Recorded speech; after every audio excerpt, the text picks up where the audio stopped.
ওং নমো ভগবতে বাসুদেবায়।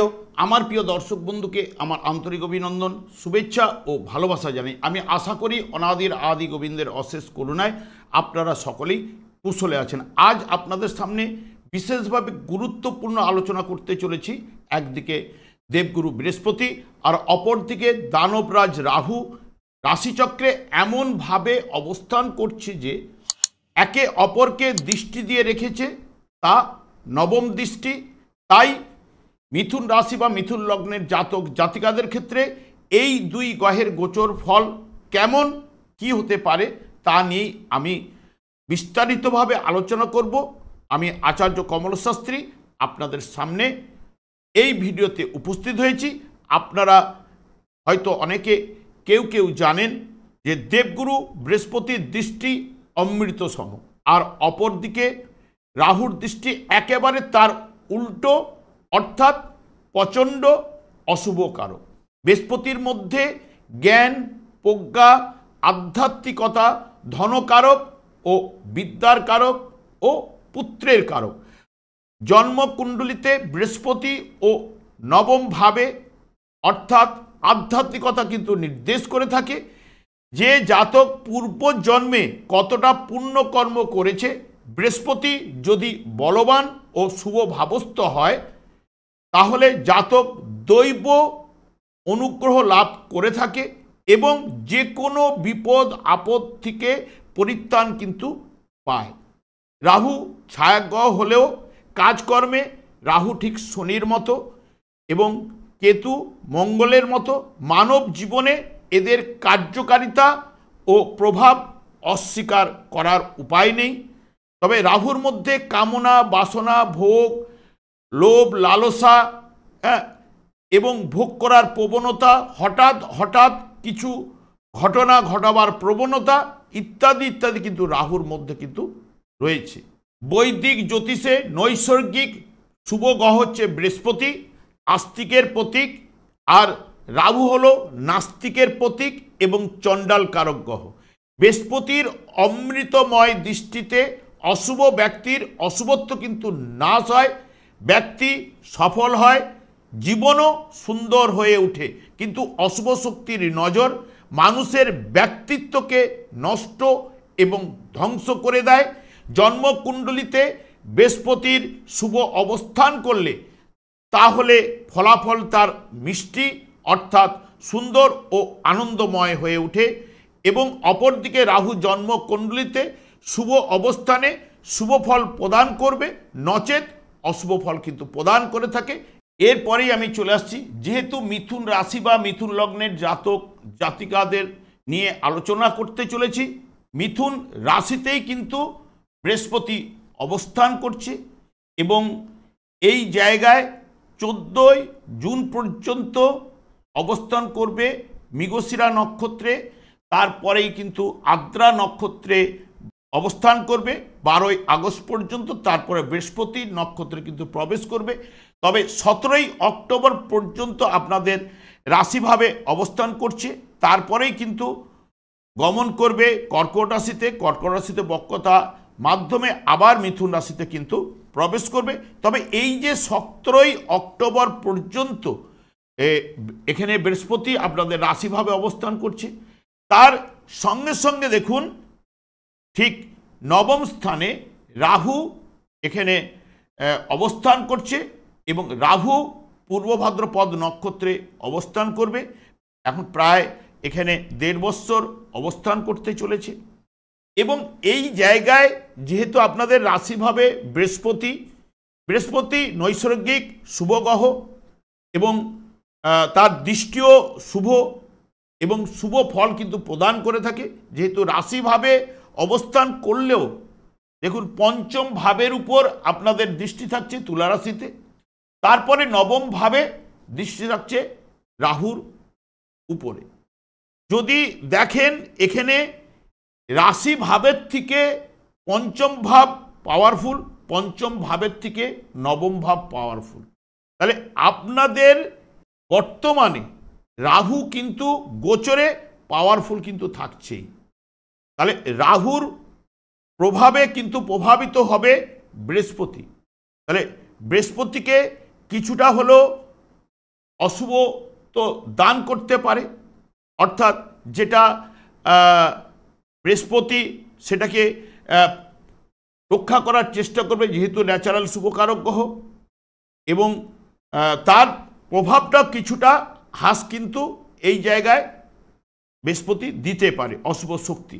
কিন্তু তবুও যেহেতু ন্যাচারাল বা অশুভকারক গ্রহ তো রাহু নবম স্থানে ভাগ্যের স্থানে অবস্থান করছে, কিন্তু যেহেতু পাওয়ারফুল রয়েছে, যদি জন্মকালীন যদি শুভ থাকলে তাহলে এই জায়গা থেকে শুভ ফল কিন্তু উঠে আসবে, নচেত কিন্তু অশুভ ফলটাই কিন্তু আপনারা পেতে পারেন।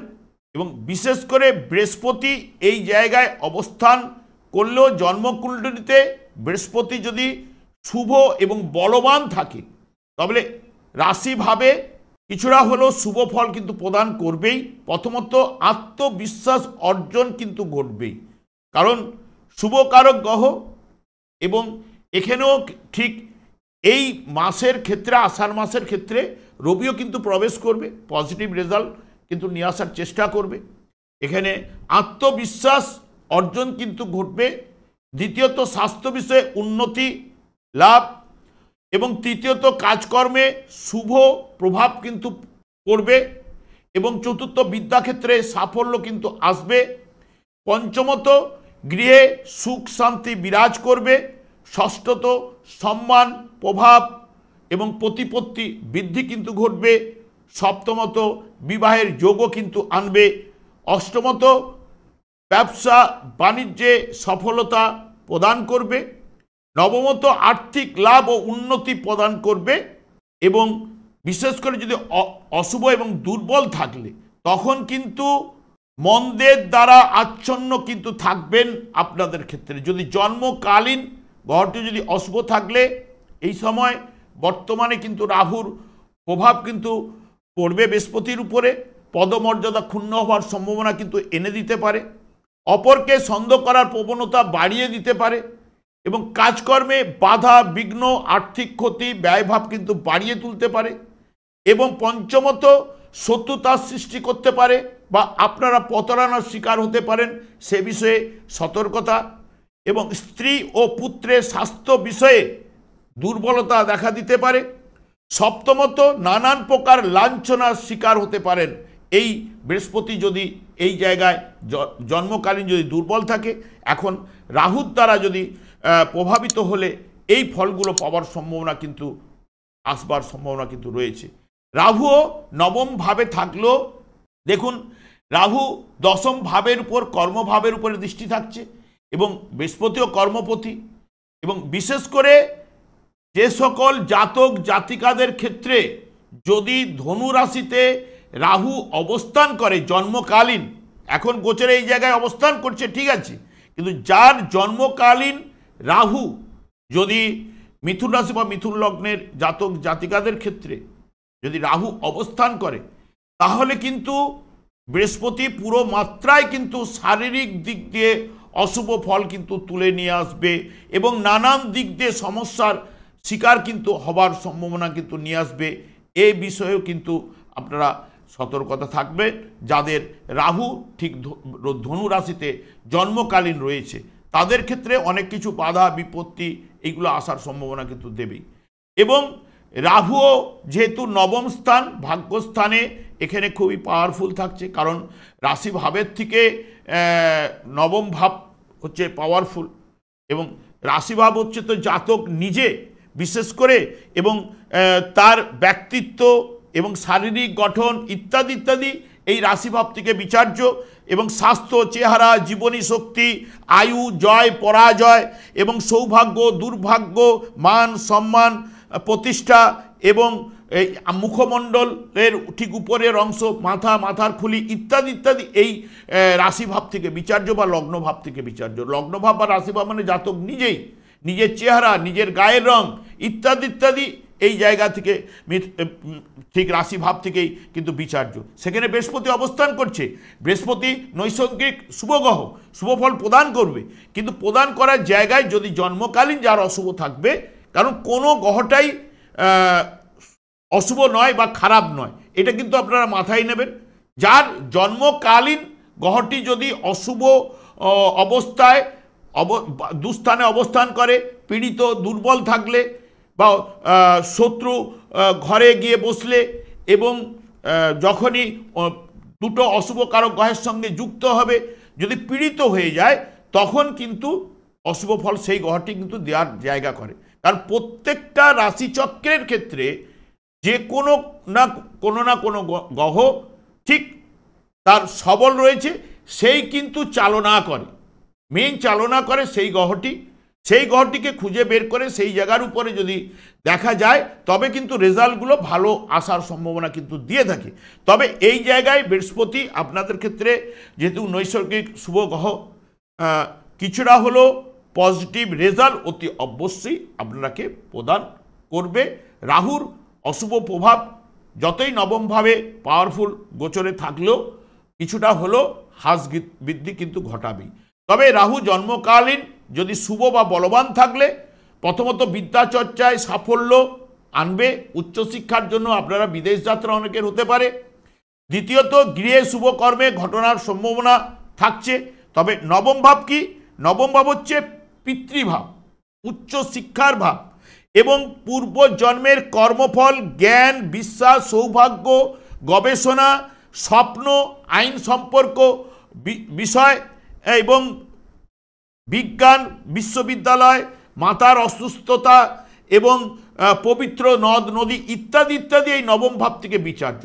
নবম ভাব হচ্ছে ভাগ্যভাব এবং এখানে ধর্মভাব বলা হয় এবং সৎসঙ্গ ইত্যাদি ইত্যাদি এই নবম ভাব থেকে বিচার্য। সেই নবম ভাবে ন্যাচারাল অশুভ কারক গ্রহ রাহুর অবস্থান, তাহলে যেটা ধর্মভাব, কারণ রাহু তো সেই ধর্মভাবের প্রতীক নয়।